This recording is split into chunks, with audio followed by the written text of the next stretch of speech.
Have you ever entrusted your life to the person you trusted most, only to have it torn apart by their own hands? The white glare of the surgical light stabbed down like a knife. I lay shivering on the cold operating table. And my husband, the man who once swore to protect me for a lifetime, actually told the anesthesiologist, "Wait, let the intern get some practice." With just that one sentence, my uterus became the first stepping stone in someone else's career. The moment excruciating pain tore through my body, I clearly heard something shatter completely inside me. But that was only the beginning. He altered my medical record, threw divorce papers at me, and called me the author of my own misfortune. He thought I was finished, but he didn't know that from that moment on, I would crawl out of the blood and humiliation, and step by step, crush everything he held dear. Watch this video, and you'll feel the power of women. The blinding white glare of the surgical lights pressed down directly from above, like a cold, merciless sword slicing through my last shred of security. The cold operating table was hard as iron, and my fingers gripped the edge tightly, knuckles white, as if that could somehow ward off the unknown pain to come. The air was thick with the pungent smell of disinfectant, and every breath felt like I was choking. The cold oxygen mask was pressed against my face. I struggled to remain calm, but I could clearly feel every inch of my skin taut to its limit. I looked at Marcus. He was wearing scrubs and a face mask, his eyes calm and indifferent, as if none of this concerned him. Beside him, Chloe, the intern who looked barely 20, nervously held the surgical instruments, her eyes, however, flickering with a hint of excitement. Just as the anesthesiologist was about to inject the needle, he suddenly reached out to stop them. Wait, the needle hovered just above my skin, less than a centimeter away. My chest tightened, and my breathing became instantly erratic. He said nonchalantly, "It's just a minor procedure. Let Chloe get some practice." The air suddenly solidified. I stared at him with wide, disbelieving eyes. In that moment, I even wondered if I had heard him wrong, but his expression was calm, as if announcing a trivial matter. "What did you say?" My voice trembled, quavering, even laced with a plea. He didn't look at me, as if I were transparent. His tone unequivocal. "She needs hands-on experience, and it has to start with a live patient." In that instant, I felt as if I had been violently pushed into an ice cave, the chill racing up my spine to my brain. My lips trembled. I wanted to speak, but the impending instruments choked off all words. The pain struck without warning. As the cold metal instruments invaded my body, I felt my uterus being violently agitated, excruciating pain instantly tearing at my nerves, blood rushing to my head. The pain was so intense I lost my voice. My throat felt torn, and my chest vibrated numbly from the screams, but merely frowned, his tone disgusted. "What's with the dramatics? I went through the same thing during my internship." I froze, tears blurred my vision, and waves of pain washed over me, yet they couldn't compare to the suffocating stab in my heart. This was the man I shared my bed with, the one who had said, "With me, you'll never have to fear pain." Yet now he was overtly pushing me towards another form of slow torture. "Marcus." I screamed his name, my voice ripped with hatred and the instinct to survive, but he merely gave me a cold glance, his eyes holding a silent warning. "Don't make a scene." The nurses around us exchanged glances, but none dared to speak. The air was as oppressive as solidified concrete. I was isolated and helpless, nailed to the cold operating table. Chloe's hands were trembling. She was clearly panicking, fine beads of sweat breaking out on her forehead. But she didn't stop. She needed the opportunity. She needed the success. And I was just a body for her to practice on. The pain surged, wave after wave. I wanted to struggle, but the restraints held me firmly in place. My limbs were cold, my breathing shallow, and the white glare before my eyes grew more blinding, as if mocking my insignificance. My dignity was utterly shredded in that moment. The physical pain burned like fire, but the rage in my heart surged wildly within that inferno. I suddenly realized this wasn't a simple operation. This was an expropriation of power. He was a doctor, a husband, and the one in control here. And I, in that moment, was merely a patient he could manipulate at will, without even the right to refuse. The fury in my chest violently battered the dam of my reason. I was on the verge of losing my mind. The pain made even my bone marrow tremble.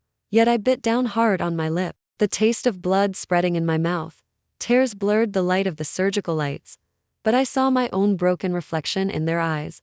I wasn't a person with dignity, but merely an empty vessel to be operated on. Rage, humiliation, pain, they all converged into one point. Something inside me shattered with a resounding crash in that moment. "Marcus, you'll regret this," I rasped out, each word feeling as if it were torn from my throat. My voice pierced the dead silence, but he didn't respond. He merely gave a cold smile, his eyes holding an unfamiliar indifference I'd never seen before. In that moment, I finally understood. The so-called marriage was utterly fragile in the face of power and callousness. My rage was fully ignited. The hallway lights were dim, giving off that stale, distinctive hospital odor, mixed with the metallic tang of disinfectant and residual blood. Post-surgical exhaustion left me feeling drained of all strength. My limbs cold, my body temperature dropping by the minute. I huddled on a hallway bench, my body trembling slightly. Like an abandoned stray cat, my breathing was rapid. My chest tightened in spasms, and my vision was blurred as if by a film of mist. Footsteps and hushed whispers from the ward entrance reached my ears. "Don't be afraid, I'm here." The voice was deep and gentle, like an untimely spring breeze, sinking directly into my ears. It was Marcus's voice. I jerked my head up. Not far away, he was carefully supporting Chloe, patiently adjusting her disheveled mask and hair. His expression was gentle, as if he were handling a delicate and precious piece of porcelain, and the intern I had just seen on the operating table was now huddled in his arms, her face pale, eyes welling with tears. "Like a startled rabbit," she said, trembling. "I almost lost control just now." Marcus immediately comforted her. "It's all right. You did very well. It's normal to be nervous the first time. You'll be fine next time." His tone was full of patience and encouragement, and I desperately propped myself up, reaching out a trembling hand, my fingertips cool, waving helplessly in the air. It was a primal cry for help, a final desperate plea from a wife on the verge of collapse to her husband. "Marcus," my voice was hoarse, like a withered leaf about to crumble. He turned and glanced at me. That glance was utterly cold, devoid of warmth or pity, as if I were merely an obstacle in the hallway. The next second, he impatiently slapped away my outstretched hand, as if it were a dirty rag. "You made your bed. Now lie in it." His tone was icy, carrying a condescending judgment. I froze in place, tears congealing in my eyes, not even having a chance to fall. My fingertips hung in mid-air, awkward and helpless, like shattered glass thrown onto the ground in public. Sharp. Yet no one dared to pick it up. I stared at him blankly, as that cold remark replayed in my mind, hammering at my nerves repeatedly. My own doing. So, my pain, my wounds, my faintness, they were all just the author of my own misfortune. And the intern who had tormented me on the operating table, almost pushing me into an abyss, she deserved his tender care? Absurdity, humiliation, heartbreak, all transformed into a cold current that surged from my head to my toes in that moment. People bustled in the hallway. Nurses and patients either cast sidelong glances or averted their eyes, no one daring to stop. My disgrace and isolation were magnified to the extreme by their cold stares and silent avoidance. I finally realized with chilling clarity. In his world, I wasn't a wife. I wasn't even considered a person. Chloe softly sobbed, looking up at him, her eyes filled with dependence and gratitude. Marcus reached out to wipe the tears from her eyes, his gesture so tender it suffocated me. That scene, like a heavy hammer blow, completely shattered the last defense in my heart. My tears finally broke their dam, hot and stinging. But the tears didn't dilute the pain. Instead, they made it all the more real. So betrayal wasn't whispered secrets and veiled intimacies hidden in the night. It was this stark, naked scene, me struggling in sickness and weakness, while he gently comforted someone else in his arms. My anger gradually settled, like magma cooling into sharp stone, pressing on my chest. I suddenly felt a clear, stinging awareness. This man no longer belonged to me. In fact, he had never truly belonged to me. All the past vows, promises, and intimacies were nothing but false illusions. Whenever he needed to, he could ruthlessly tear away that facade of tenderness and push me into the abyss. I slowly withdrew my hand, my fingertips pale from blood loss, my body still swaying precariously. But a voice deep inside me spoke for the first time. Firm and clear, I could no longer depend on him. Rage was no longer just rage. It transformed into a cold, sharp pain, forcing me to awaken from my numbness. The light at the end of the hallway flickered, casting my shadow long and solitary, like an abandoned crack. But within that crack, I finally understood. Rather than begging for tenderness, it was better to embrace clarity. The night pressed down low, and the hallway lights were cold and stark white. The weight after calling the police left my entire body taut, Like a string about to snap, my body was still weak, the wound pulling with tearing pain, but that pain couldn't compare to the agony in my heart. I thought justice would be my last line of defense, but when the police opened my medical record with questioning eyes, the entries on the pages clearly stated post-op, normal. No complications observed. Uterine wall, no signs of perforation. The cold, clinical words hit me squarely like a heavy hammer blow to the head. I snatched the medical record, my fingertips trembling, my eyes almost piercing through those lines of text. But no matter how many times I blinked, the glaring content remained unchanged. I had distinctly felt that tearing pain. I had nearly died on the operating table from post-operative hemorrhaging, yet in this medical record, my harrowing ordeal was completely erased by a casually dismissive normal. You altered the medical record. My voice was hoarse as I glared at Marcus. He leaned against the office desk, his posture relaxed, yet his eyes were as cold as knives. A hint of mockery even curled his lips. Do you have proof? A tremor ran through me. This was the hospital. He was the attending physician, and everyone in the operating room was his subordinate. The medical record system's access was also in his hands. Any trace that could prove the truth, he could erase with a few keystrokes. In an instant, I felt as though I was caught in an invisible net, and the harder I struggled, the deeper I sank, my voice choked, hot tears of despair streamed down my face. Are you even human? I nearly died on that table, and you dared to tamper with the medical record. Marcus took a few steps closer, then threw a stack of papers down in front of me with a sharp slap. Sign it. The words divorce papers in black and white starkly appeared before my eyes. I froze, my throat instantly constricting. He spoke coldly, his tone as detached as if he were discussing a business deal. Sign it, and you'll get half the house. You won't be at a loss. In that moment, I finally understood what humanity extinguished truly meant. It wasn't that he didn't understand my pain, or wasn't aware of my anger. He simply didn't care. In his eyes, I wasn't a wife, nor a victim, just a nuisance, an encumbrance to be quickly disposed of. I trembling grabbed the agreement, the paper biting painfully into my palm. Tears blurred the text, but the cold, clinical clauses of division were like knives, carving fresh wounds into my heart, one by one. Marcus, you really are quite calculating. I laughed hoarsely, laughing until tears streamed uncontrollably. He waved his hand impatiently. Stop making a fuss. Call the police. Seek justice. You won't win anything. All you can do is sign, and then disappear from my sight. A dead silence fell over the hallway, but in that silence, my heart let out a roar. So, the justice I had longed for simply didn't exist under his power and manipulation. So the marriage I had relied upon was merely a contract, something he could toss into the trash at any moment. Rage burned like a blazing inferno in my chest, and by the end, it transformed into a chilling clarity. If I was a forced sacrifice on the operating table, and an abandoned wife outside the ward, then now, he had driven me to become an enemy who would no longer back down. My hand slowly tightened, crumpling the paper in my palm, its edge even cutting my skin. Tiny beads of bright red blood seeped out, yet inexplicably, I felt a real sense of power. I looked up, my voice hoarse yet every word distinct. You think tampering with the medical record will erase the truth? You think a piece of divorce paper will make me surrender? My gaze locked onto him,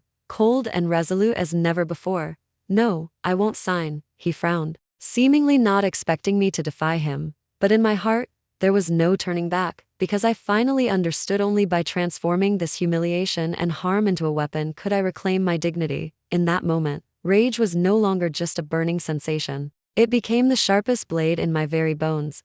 The air in the ward had always been cold, cold as a dry well. Ever since the surgery, I felt like I was trapped at the bottom of a well every day. No matter how much I struggled, immediately, a group of people in suits surged in, their steps decisive, carrying thick folders, exuding a sharp, imposing presence. Leading them was my father, William. He was already a burly man, but now his brow was furrowed with cold fury, his gaze piercing. Carrying an undeniable sense of oppression, he strode to the bedside, raised his hand, and with a sharp smack, slammed a thick stack of evidence onto the table. The papers scattered, like a grand declaration. When I opposed your being child-free back then, it wasn't because I feared no heir. He fixed his gaze on Marcus, his voice heavy like a drumbeat. It was because I feared my daughter would suffer this kind of injustice from you. My heart jolted violently, and blood rushed to my eyes. My mother, Eleanor, followed closely, tears in her eyes, Yet her hand was steady as iron. She came to the bedside and gently lifted my loose hospital gown. Bruised and mottled marks were exposed in the cold light. They were the scars from the surgery, the body's silent accusation. Eleanor's voice choked. Yet it was unshakably firm.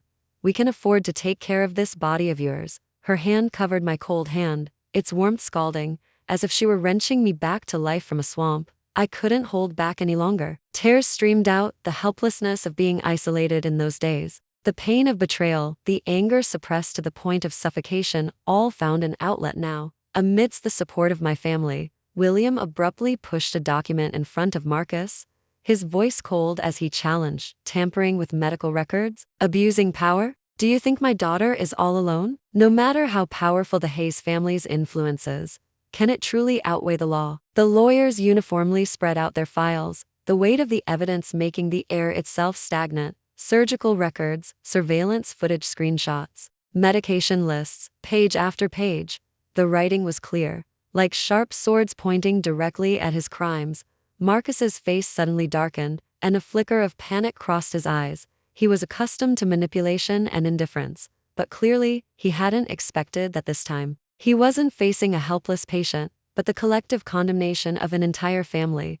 Watching his expression, a sense of power surged through me for the first time. I wasn't alone. It turned out that even at my most vulnerable and desperate, there were still people who would unhesitatingly stand before me, using kinship and love to create a haven for me. Eleanor gently stroked my hair, her voice low yet resolute. "From today on, you don't have to be afraid anymore. You have a home, you have us. Even if you are wounded in body and soul, we will be with you to start anew." Her tears fell on my forehead, scalding me and melting something deep inside my heart. William slammed his hand on the table. "Divorce papers? Whether she signs or not is her decision. You can't just dismiss someone with a single word." That forceful presence transformed the glistening tears in my eyes into a fierce light. I suddenly realized that the shackles weighing me down weren't as strong as I thought. Marriage wasn't a cage. Kinship was my true root. In this moment, my rage was no longer just the cry of a lone warrior. It had support. It had a response. It had a foothold. I slowly straightened up and looked at Marcus, my gaze no longer weak or pleading, but sharp and icy. "You thought tampering with the medical record could erase the truth," I said, my voice hoarse yet unmistakably clear. "You were wrong. The truth is no longer yours to control." William's hand rested steadily on my shoulder, like a solid wall. Eleanor's tears still fell, yet they carried determination. I suddenly felt that the massive stone pressing on my chest had finally been lifted. The pain was still there, the wounds still there, but I was no longer alone and helpless. I had family, I had support, I had the means to fight back. The bonds of kinship had finally broken the chains of marriage. In that moment, the tears in my eyes ignited into fire. Night had deepened. Outside the ward window, it was pitch black, with only distant neon lights flickering. I stared at the computer screen, my finger hovering over the publish button, my heart pounding like a drum. In this moment, I was no longer the helpless patient nailed to the operating table. I had evidence, I had my family support, and most importantly, I had a rage that burned to its absolute peak. With a soft click of the mouse, ding, the surgical surveillance video and a comparison chart of the medical record, along with my personal statement, were all published online. The title was a concise 8 characters. The behind the surgery, 3 minutes later. The readership reached 10,000, 30 minutes later, 100,000. Within 3 hours, it surpassed 1 million. The comments section exploded like a burning wildfire. Now that's true courage. Doctors aren't gods. Even scoundrels must be exposed. Seeing her agony on the operating table, I'm trembling with anger. Support for seeking justice. Accountability is a must. I stared at the screen, tears silently streaming from the corners of my eyes, but this time, they weren't tears of despair, but tears of pure catharsis. The power of public opinion, like a sharp sword, had cleaved open the web of power he had meticulously woven. Soon, my phone began to vibrate. Buzz, buzz, buzz, one after another. The name flashing on the screen was the one I knew all too well, Marcus. I stared at the name, my finger lightly tracing the screen, and a cold, sharp satisfaction suddenly surged in my heart. Finally, he couldn't sit still. The calls kept coming, one after another, until on the 5th ring, I finally pressed the answer button. "Hello?" My voice was cold, calm to the point of being bloodless. From the other end came a rapid, ragged breathing, laced with an unprecedented panic. "Please, delete it." Marcus's voice trembled, tinged with uncontainable fear. "The company's stock price has plummeted. The board has already convened to demand accountability." He stopped, his breathing ragged, seemingly trying to maintain composure, but every word was like a knife, proving his defeat. My heart jolted, yet I felt not a shred of pity. I remembered his indifferent gaze on the operating table, his hand slapping away my plea for help in the hallway, the cold divorce papers in the ward. And now, his voice in my ear, for the first time, carried fear and supplication. The power had shifted. "Delete it," I scoffed, tears finally welling up, yet they carried a bone-chilling coldness. "When you stripped me of the power over my own life and death, did you ever imagine this day?" A silence fell on the other end of the line, broken only by ragged breathing. I slowly spoke, each word falling heavily. "The truth no longer belongs to your doctored medical record, nor to the power you wielded. It belongs to everyone, to all the women like me who were harmed." And then silence. A choked sound came from the other end. He seemed to want to say something, but the night breeze drifted in from outside the ward, carrying a coolness that made me feel exceptionally clear-headed. The readership on the screen was still rapidly climbing, and the comment section continued to scroll furiously. I could feel countless eyes watching this unfold, and I was no longer a solitary voice. I clenched my fist, knuckles white, and for the first time, a clear realization dawned on me. Public opinion was my weapon, societal resonance was the sharpest counterattack. My awakening, finally, had expanded from the personal to a collective force. The courtroom air was heavy and cold. The grate hanging on the wall gleamed under the lights, like a pair of just and piercing eyes watching everyone present. I sat at the plaintiff's table, my palms sweating, yet feeling exceptionally clear-headed. The tension in my chest had long been suppressed by resolute will. Beside me, my lawyer whispered a reminder. "When it's your turn to present evidence, be steady." I nodded slightly, my gaze fixed on the opposing side.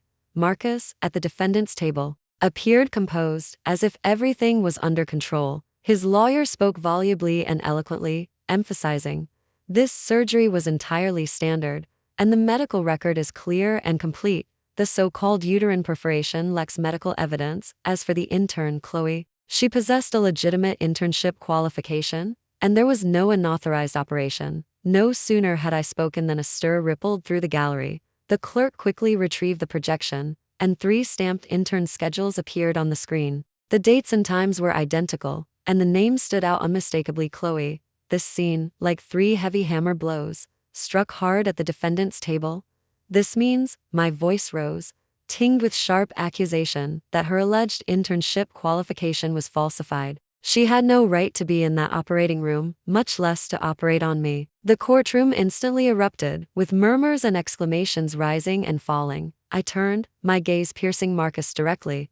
"And you, knowing her identity was questionable, still allowed her to perform the operation. This isn't just dereliction of duty, it's conspiracy." The judge frowned deeply and brought down his gavel. "Order in the court." A sharp gavel strike echoed through the hall, across from me. The man who had once been utterly indifferent and arrogant now looked ashen, his lips trembling slightly.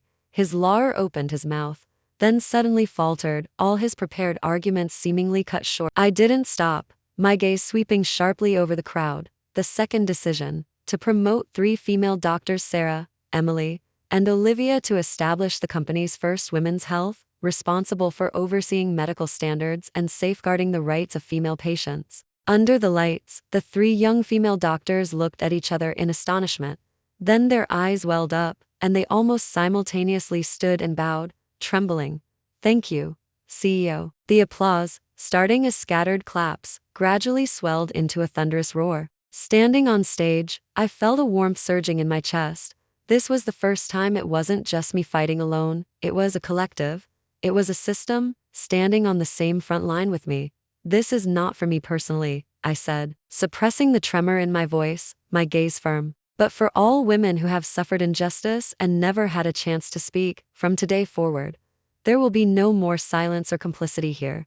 The entire hall erupted in applause once more, making the crystal chandeliers hum. I suddenly noticed a corner, in a spot where the lights didn't reach. Marcus sat alone, immaculately dressed in his suit, yet his shoulders trembled uncontrollably, his hands clenched on his knees, his gaze darting around, like a cornered beast. His former arrogant demeanor was gone, replaced by fear and desolation. I looked at him, a cold curve slowly forming on my lips. In this moment, I felt no anger, no malice. I simply watched, calmly as one watches a thoroughly rotten old order crumble before the eyes of the public. Below the stage, the female employees rose uniformly and applauded in unison. In that instant, I felt as if a new wall had risen behind me. This was my wall, and theirs too.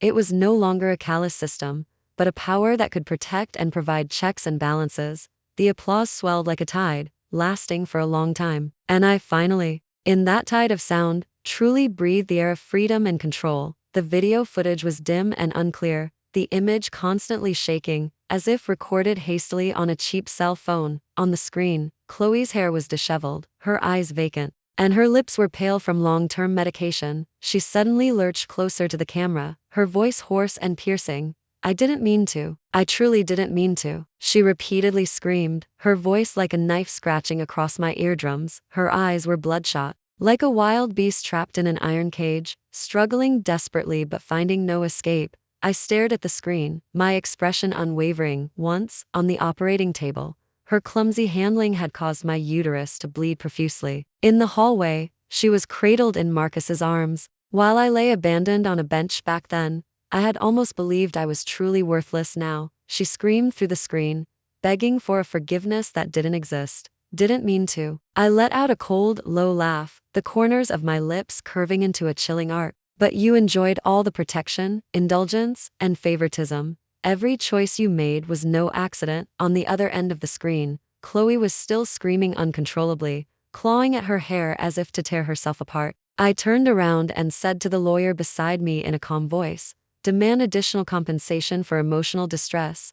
Not a single cent less." The lawyer nodded, opened his file, and quickly took notes. In that moment, I felt a clarity I had never experienced before. This wasn't just for me, but for all the harm that had once been dismissed with a casual "it wasn't intentional" moral judgment, I silently declared in my heart, would not be discounted by her breakdown. The legal verdict would hold her accountable for her actions. The spread of public opinion would brand her with eternal shame, and the final judgment of morality would be a cage from which she could never escape. I took a deep breath and looked out the window. The sky was bright, sunlight streamed through the blinds, painting the desktop in a golden glow. Suddenly, I felt as if I had walked a long, arduous path, from the initial cold operating table to today's dual judgment of law and morality. I had used every ounce of my strength to claw my way out of the mire. Behind me stood my family, my legal team, and the support of countless netizens. Beside me, a new system and protection mechanisms for women were taking shape. And ahead